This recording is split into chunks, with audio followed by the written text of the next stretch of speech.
Radarland, membangun kenyamanan. Alhamdulillah, alamin, wassalatu wassalamu ala asyrofil anbiya'i wal mursalin wa ala alihi wasahbihi ajma'in. Alhamdulillah, puji Allah Subhanahu wa taala, semuanya dalam keadaan sehat tanpa ada halangan suatu apa. Jadi memang biasanya itu saya intimidasi ya. Jadi saya mulai lulus kuliah itu kan lebih lamanya kan di proyeknya. Jadi memang biasanya pendekatannya adalah pendekatan intimidasi. Mungkin Pak Alfi sama teman-teman teknik. Baik, pagi hari ini saya ingin kita sharing ya, berpikir bersama sejenak tentang sebenarnya saya ingin membingkai value kita yang selama ini sudah kita baca, kita hafalkan ya. Semoga itu menjadi sebuah motivasi lebih ya nantinya. Baik, jadi saya ingin kita berdiskusi tentang level dari kesuksesan. Saya mendapatkan materi ini ketika kemarin ada kultum Ramadan juga di tempat saya. Ya. Jadi level pertama dari keberhasilan itu adalah sukses ya. Level pertama adalah sukses. Mungkin definisi sukses ini bagi kita banyak ya, sukses ya. Tapi saya coba definisikan yang paling sederhana adalah keberhasilan atas usaha yang kita lakukan. Usaha yang kita lakukan. Jadi catatannya adalah berhasil dan usaha kita gitu ya. Jadi kalau misalnya kita bisa tapi bukan karena usaha kita ya, menurut saya ya kurang lah suksesnya. Misalkan kita bisa jadi wapres atas usaha yang lain.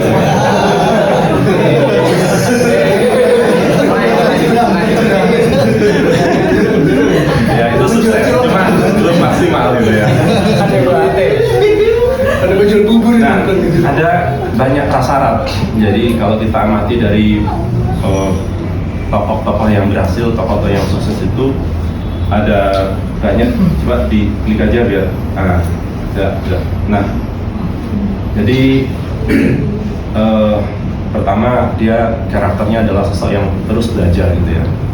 Kemudian ini saya hanya kulit-kulitnya aja karena ini kan waktu kita singkat. Yang kedua, dia senantiasa terus berpikir ya dan kreatif, mencari ide-ide, menyelesaikan masalah-masalah yang dia hadapi, mencari solusi-solusi gitu kan.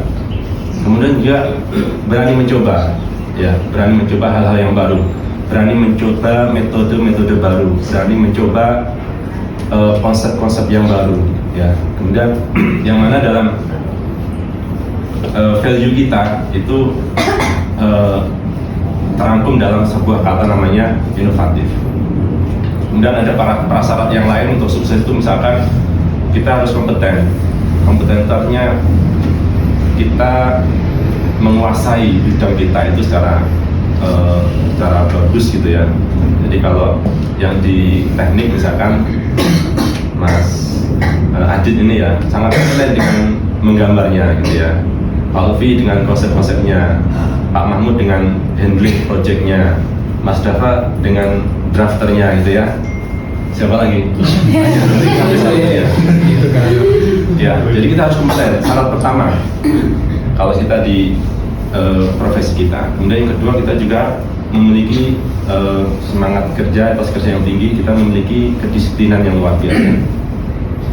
Kemudian juga kita punya kemampuan untuk berkomunikasi, karena sebagus apapun ide kita, sebagus apapun skill kita, tanpa kita mampu berkomunikasi dan bekerja sama dengan tim, agaknya akan sulit untuk saat ini kita meraih kesuksesan itu. Nah, 3 karakter itu yang kemudian kita rangkum dalam value kita menjadi sebuah kata namanya apa? Profesional. Ada sebuah quote dari Jack Ma. Jadi Jack Ma ini saya sangat terkesan ya, artinya secara cara agama dia itu kan mungkin nggak tahu ya agamanya, apakah dia komunis atau punya agama, tetapi dia berhasil gitu ya, berhasil, pasti ada suatu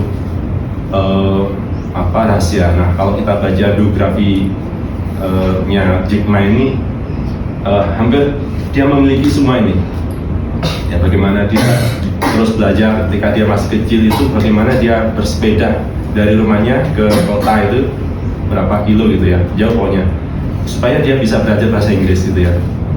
Dan terus seperti itu dia belajar. Dia juga disiplinnya itu, dia punya konsep 996, tahun 996. Nggak tahu ya. Jadi bekerja mulai jam 9 pagi sampai jam 9 malam selama 6 hari dalam satu pekan gitu. Dan itu akan terus. Salah satu quote-nya apa? Berubahlah selagi kamu dalam kondisi terbaikmu, sebelum muncul hal-hal buruk akan terlambat untuk membetulkan atap saat musim hujan terlanjur datang. Pinjamlah payung selagi matahari masih bersinar. Jadi ini adalah kemampuan untuk berinovasi ya, salah satunya. Bahkan di saat kita sudah berhasil, inovasi ini tetap dibutuhkan. Nokia yang waktu itu merajai HP ya, itu terlambat berinovasi sehingga sekarang tenggelam gitu ya. Baik, kita lanjutkan untuk sukses yang selanjutnya. Wah, ini harusnya mudahnya terakhir karena baru tadi pagi saya yaitu keberuntungan. Jadi sebuah level yang lebih tinggi dari sukses itu adalah beruntung. Jadi di atasnya orang-orang sukses itu ada orang-orang yang beruntung. Syaratnya ya, syarat dari orang-orang beruntung itu biasanya kalau kita lihat ya, dia memiliki apa? Yang pertama sangat jujur gitu ya. Kemudian dia senantiasa untuk berbuat baik dimanapun, kapanpun, di saat kondisi seperti apapun, dalam keadaan susah, senang, dia berusaha untuk melakukan kebaikan-kebaikan. Kemudian dia juga, kita akan melihat dia itu akan bekerja dengan sungguh-sungguh ya, dengan serius gitu ya, menjalankan semua tanggung jawabnya. Kemudian dia juga menjaga hak-hak orang lain di sekitarnya yang berhubungan dengannya. Dia sangat menjaga itu semua. Dan nah, itu dalam value kita, itu kita rangkum dalam sebuah kata namanya amanah gitu ya. Banyak kalau kita amati kisah-kisah tentang bagaimana orang yang dengan keamanahannya itu kemudian mencapai keberuntungan. Saya yakin bahkan mungkin di antara teman-teman ini pernah mengalaminya gitu ya, keberuntungan karena kebaikan-kebaikan yang selama ini mungkin senantiasa dilakukan gitu ya. Atau orang-orang di sekitar kita ya, banyak sekali kalau kita searching itu ya. Salah satu yang ingin saya kisahkan ini ada soal kisah beliau ini ditinggal meninggal oleh bapaknya itu di usia SMP ya, SMP, dengan dia masih memiliki 4 adik perempuan gitu ya, adik perempuan. Akhirnya dengan segala keterbatasannya berusaha untuk menyelesaikan sekolahnya gitu kan, sekolahnya. Kisah ini sudah agak lama sebenarnya ya, sekolahnya. Kemudian akhirnya beliau lulus di sekolah dulu namanya SPG ya, atau SPG ya, sekolah pendidikan guru ya. Itu tingkat SMA sebenarnya ya. Kalau sekarang udah setengah SMA. Jadi setelah itu akhirnya beliau diterima menjadi PNS di sebuah daerah yang sangat terpencil gitu kan. Kemudian dengan dedikasi belajarnya, mengajarnya, kemudian beliau diangkatlah menjadi kepala sekolah akhirnya. Bahkan di usia yang masih sangat muda, mungkin belum 30 tahun sudah diangkat menjadi kepala sekolah. Nah, cuma masalahnya dipindahkan ya ke tempat yang lebih jauh lagi. Jadi mungkin ada 10-15 kilo yang waktu itu harus ditempuh dengan sepeda. Masalahnya itu jalannya itu naik gitu ya. Jadi ada banyak spot yang dia harus turun menuntun sepedanya, dan itu harus dilakukan tiap hari gitu ya, bertahun-tahun. Dan di situ gurunya itu hanya ada 3 harus mengajar 6 kelas. Jadi satu guru hari-hari biasa itu harus mengajar 2 kelas.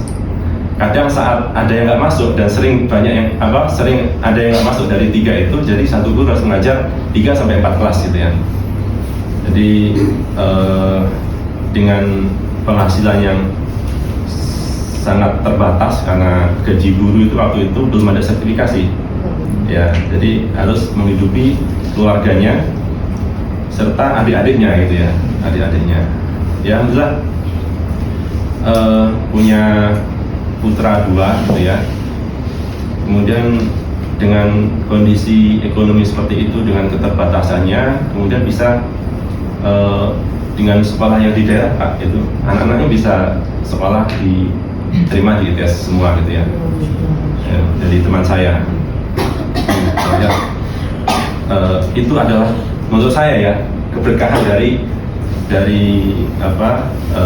orang tuanya gitu ya, yang dengan segala kondisinya menjalankan tugasnya dengan amanah, kemudian dengan rezekinya yang ada tetap dia bagi dengan keluarganya dan digunakan untuk membesarkan anaknya. Tidak ada sisa bulanan yang bisa dipakai untuk belanja-belanja yang berlebih, apalagi kemudian pergi ke mana gitu ya, enggak ada. Alhamdulillah saya lihat sampai sekarang keluarganya alhamdulillah lebih bagus lah dari kondisinya dulu gitu ya. Anak-anaknya juga dites semuanya, menurut saya ada yang sekarang sudah di perusahaan luar negeri juga kerjanya gitu. Jadi Rasulullah pernah bersabda, sesungguhnya Allah mencintai seseorang yang apabila dia mengerjakan suatu pekerjaan, dia melaksanakan dengan cemerlang, artinya dengan sebaik-baiknya ya, dengan ihsan ya. Kalau dalam ayat itu ada, Allah mencintai orang yang bekerja dengan ihsan, dengan baik ya. Ihsan itu dalam pemaknanya seakan-akan kalau kita tidak bisa melihat Allah, kita itu dilihat oleh Allah. Sehingga kalau kita merasa dilihat oleh Allah itu kan pasti akan berusaha melakukan yang terbaik. Jadi itu amanah. Kemudian ada level yang lebih tinggi dari ini, yaitu miracle ya, atau keajaiban, yaitu sesuatu yang luar biasa karena dekatnya seseorang itu kepada Allah Subhanahu wa Ta'ala.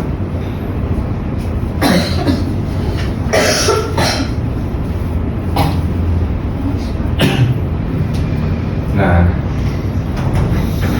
di antaranya kedekatan dengan Allah itu didapatkan karena keimanan dan ketakwanya kepada Allah ya. Kemudian juga keikhlasannya dan beramal yang soleh gitu ya. Kemudian juga dengan melakukan kesabaran dengan sungguh terhadap apa yang dia dapatkan selama ini. Banyak kisah ya. Kalau keajaiban ini manusia biasa namanya keajaiban lah ya. Kalau sekelasnya wali-wali itu namanya karomah gitu ya. Kalau sekelasnya nabi-nabi itu mukjizat gitu ya, mukjizat. Jadi banyak kisah juga kalau kita mau mencari referensi tentang keajaiban-keajaiban. Mungkin yang bisa kita baca kisah Imam Bukhari. Imam Bukhari itu kan seorang yatim juga, di usia 2 tahun ditinggal oleh orang tuanya, oleh bapaknya. Kemudian di usia 4 tahun itu menderita buta ya, menderita buta, tapi tetap oleh ibunya dia diajari. Kemudian di waktu usianya masih kecil itu sudah diikutkan madrasah penghafal Al-Quran itu ya. Sampai suatu ketika gurunya ini membacakan surat Al-Qaf gitu ya. Kemudian ditanya kepada muridnya, siapa yang bisa menghafalkannya itu ya. Padahal baru dibaca 1 kali gitu ya. Nah, tidak ada yang mengangkat tangan kecuali seorang anak yang kecil gitu ya, yang dalam kondisi buta itu. Bilaulah Imam Bukhari ini. Nah, dengan kejadian itu beliau sangat takjub gitu bahwa Imam Bukhari ini memiliki kemampuan hafalan yang luar biasa. Maka dia panggil anak itu, nak, kalau menghafal Al-Quran itu banyak yang bisa, karena dinaskan bahwa Al-Quran itu mudah dihafal itu ya. Cuma saya belum hafal. Kamu ini punya kelebihan yang luar biasa. Sejak sekarang kamu harus menghafal hadis gitu ya. Maka beliau setelah itu pulang menyampaikan kepada ibunya bahwa oleh ustadznya, oleh gurunya, dia diperintahkan ya untuk mulai belajar hadis gitu ya. Ibunya sebenarnya apakah kamu nggak kesulitan gitu ya, karena lihat kondisi anaknya itu kan buta gitu ya, buta. Tapi Imam Bukhari tetap bersikeras ya dengan pesan dari gurunya bahwa dia ingin menghafalkan hadis. Maka sebagaimana sudah dilakukan tiap malam sebelumnya, malam itu ibunya kembali menggelar sajadah dan bersimpuh di hadapan Allah untuk berdoa, ya Allah, saya lupa doanya. Nah, sampai beliaunya tertidur ya. Nah, di saat yang sama malam itu Imam Bukhari kecil ini kembali mengulang surat Al-Qaf itu hafalannya. Kemudian sampailah di ayat yang ke berapa saya tahu, di ayat yang ke-22 tiba-tiba ada yang dia rasakan dengan matanya ya, jadi tiba-tiba matanya terbuka kembali, kemudian bisa melihat gitu ya. Nah, di saat itu ibunya juga sedang bermimpi bertemu dengan Nabi Ibrahim, disampaikan bahwa anakmu akan kembali bisa melihat gitu ya. Masya Allah. Jadi kekuatan doa dari orang-orang soleh itu kemudian dengan ikhtiar yang tidak pernah berhenti ya, bertahun-tahun beliau berdoa, akhirnya oleh Allah diberi sebuah kewajiban yang luar biasa. Al-Qaf mungkin bisa dibaca artinya ya, Al-Qaf 22. Jadi banyak kisah yang luar biasa dari itu, dan kalau kita rumuskan dengan value ini adalah sebuah kata apa? Religius. Jadi ini kemarin sebenarnya masih di-PR-kan untuk masing-masing direksi untuk mengupas masing-masing value ini ya. Saya nanti mungkin akan ada yang versi yang lebih detail, yang lebih lengkap. Saya ingin coba memberikan bingkai aja, bingkai bagaimana value kita itu harapannya menjadi sesuatu yang lebih bermakna, lebih bisa memberikan motivasi bagi kita untuk meraih kesuksesan ya, sukses dalam pekerjaan kita yang menghasilkan yang diikuti dengan keberuntungan dan keajaiban. Saya kira mungkin sedikit yang bisa saya sampaikan. Terima kasih banyak atas waktunya. Tidak usah ada yang bertanya. Maaf. Assalamualaikum warahmatullahi wabarakatuh.